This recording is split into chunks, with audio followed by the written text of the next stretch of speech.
салом алейкум ҳамдиёрони азиз, аъзоини гурӯҳи ангур ва буғ. имрӯз мо дар доираи якчанд мавзӯъ кӯтоҳ гуфта мегузарем.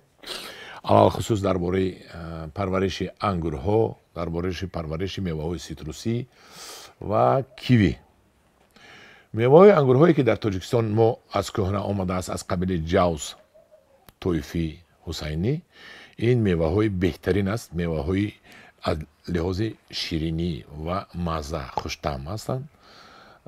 аз дохили ҳамин меваҳое ки мо ангурҳое ки мо дар маҳаллӣ дорем, ягона ин меваи ангури тӯйфӣ аст, ки дурудароз меистад ва дурудароз ба фурӯш бароварда мешавад ва инчунин интиқол дода мешавад ба дигар давлат ки ба фурӯш барорем. Вай хусусияти истоданро дорад.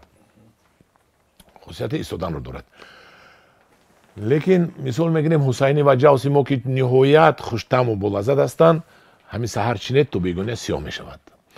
мехӯрем, болаззат ҳастанд, беҳтарин, аз ҷиҳати лаззат беҳтарин ангур дар дунё гӯям ҳам мешавад. лекин онро мо ба хориҷи кишвар бурда фурӯхтанамон мушкил аст.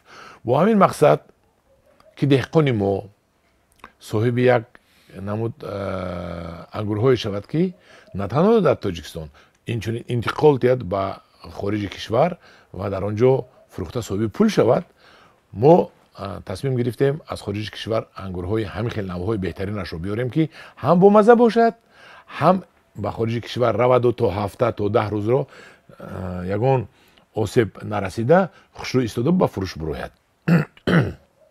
аз ин лиҳоз ман 4 сол пеш якумин шуда ангури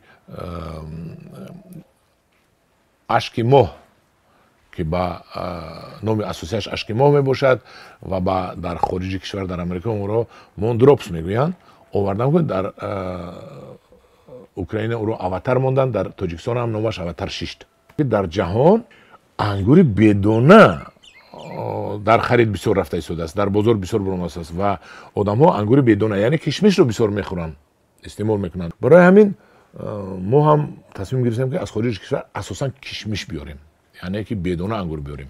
мана мисол мегирем, дар пеши шумо мана ҳамин ҳаст ангури бедонаи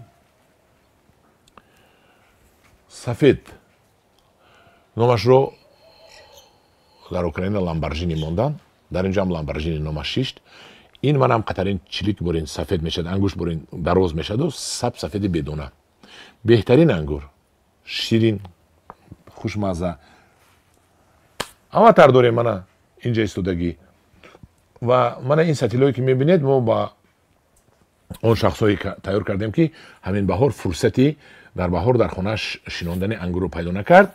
ва ин ангурҳое ки мебинед дар дарони сатил, ин яксола ҳаст, соли гузаштагӣ решадор буд, дохили ин пури реша аст ва кадоме ки харидорӣ мекунад бурда болояш мешинонаду ҳамин сатилчаашро бурида мегирад. ва барои он шахсоне ки аз мавсим дер монданд, мо махсус тайёр карда мондем ки омада харидорӣ кунанд. ангурҳое ки мо мебиёрем аз хориҷи кишвар, соли гузашта бисёр овардем. мо ҳаракат мекунем ки дар Тоҷикистон ангури мавиз мешудагиашро бисёр кунем. барои чӣ? барои он ки то ба хориҷ рафтан, то ба Россия, то ба Қазоқистон рафтан 1-2 сарҳад мегузарад, 3 сарҳад мегузарад. бо сабабҳои маълум ки номаълуму маълум онҳо дар сарҳад манъ мешаванд, 2 рӯзу 3 рӯзу 4 рӯз мошинҳо бо бор ва онҳо мепӯсанд бисёрашон. ва фурӯши мавиз ҳам даромади пули калон дорад. барои ҳамин мо имсол бо овардем як намуд ангуре ки номаш адора. дар Украина пандора гуфтанд ва номашро ман дида будам, дар амрико адора. сиёҳ аст, бедона аст, калон аст. инчунин овардем ангуре ки як хушашро дар Япония $11,000 харидаанд, шинондем. ҳамин хел мо ҳаракат дорем ки ангурҳои беҳтаринро вориди Тоҷикистон кунем. акун дар бораи якум ангури аватар як кӯтоҳа гап занам. вақте ки ман овардам аватарро, як қаламчаашро ки 4 чашм дошт, 4 чашмак, ман 2 чашмаки бурида дар даруни об бонкада монда вайро решадор карда буроварда дар ҳамин гармхона шинондам. як ҳозир рафиқ шудем, он вақт намешинохтам, омада аз ман як рафиқам دیدو همین فهمید که من از همون انگور آوردم، اومده نگاه کرد گفت که $1000 ده من همین یک تاش رو میخرم از من گفتم دودر جان ولی اینو معلوم که همون انگور رو میبراید یا نه. با این نگاه نکرده $1000 با من داده، یک تاش رو خریده برد و ترسونزاده. حاضر تمام ترسونزاده تمام ترکستان ازبکستان رو پر کردیم از همین انگوری اواتر. در سال آینده فقط از خود قلمچه‌اش رفیق من با $50,000-60,000 رو قلمچه فروخت به جمهوری ازبکستان. این بهترین چیز رو ما آوردیم. طلبگارش بسیار بود و حاضر معلوم شد که ما خطا نکردیم. همون رو من $1000 از امریکا مثال میگیرم، همون قلمچه‌اش رو آوردن. جناب والی دیدن این کاری ما رو بسیار احسن گفتن که همین انگورهای بهترین رو آوردگی بودیم. سپورش هم دادن که نیهالستانی همین انگورهای بهترین کنیم، یعنی پیتامنی کنیم و ما امسال در چورباغ کردم حرکت میکنیم که در تاجیکستان نیهالای بهترین انگورها بیاید.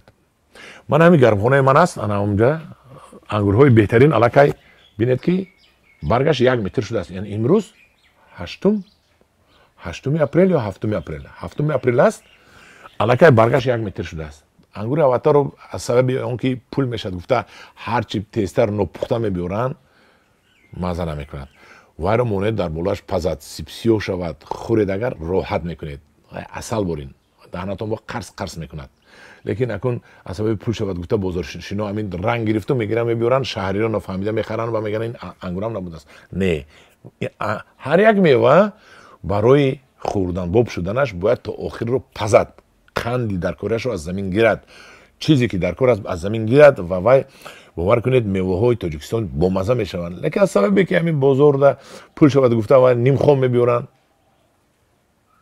در بازار میوه با مزه نمیابید. میوه با مزه رو رفته از باغ ها میابید که وای پزد تا آخرش از بالای درخت چینده خورید و رو راحت میکنید. در انگور پروری اول گویم که در دیگر سمت شفتالو پروری، سیب پروری ما از ازبکستان عقب ماندیم. لیکن در انگور پروری ازبکستان از ما 50 سال عقب ماندگی. وای مهمونا میبینن ازبکستان کو ما میبریم ریگر ترسونزاده میبریم. وقتی که تگی چولوب های باغ های ترسونزاده میدورن همخیل باور میکنید بازانو میزند تماشا میکند، همین یک گریبان میقپد که این انگور این خیلی میشده است. یعنی که در آسیای میانه ممکن در جهان در انگور پروری ترسونزاده ما یکم استد. من بسیار میبینم ترکیه رفتم انگور پروریش رو دیدم، دیگر جور در نوارها میبینم. در امریکایی آمد، پروفسوری امریکایی آمد با همراهی من در اینجا رفتیم ترسونزاده تماشا کرد. گفت که با من اگر میسر شود من استودنت های دانشجوهای یونیورسیتی دانشگاهی اگراری امریکا رو گرفته بیارم و نشان دهم که انگور پروری چخیل میشده است. وای باور کنید در حیرت ماند. خودی امریکایی اومده. تاجیکستان در انگور پروری یکم جایگاه هم اگر خطا نمیکنم، لیکن در فروش عقب ماندیم، در فروخته برآورده نمیتونیم. یشیک کرده، خشروی کرده، انا اینش را ازبکستان پیش رفته است. همین انگوری ما میروه در بازارهای مسکو و لنینگراد نویسندگی وینگراد ازبکسکی، لیکن وای تاجیکی. همین میوه ما اساسا انگور رو من در نظر دارم. از همین سرحد که برآمد دیگر فروشنده ها که از بیرون کشوری ما هستند، همسایه کشورها هستند، میگیرن و برجامه های مخصوص خشروی میکنن برای اونکه ها در برجامه کنی پیش رفتن، در تکنولوژی برجامه کنی و برند میزنن.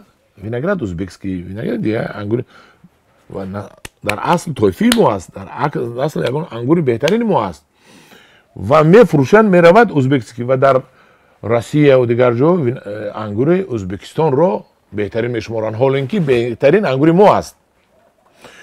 من یگان ارادی ندارم نسبت همسایه کشورها و خربوزه ای که میرد ازبکستان در حقیقت بهترین خربوزه در جهان این ازبکستان است.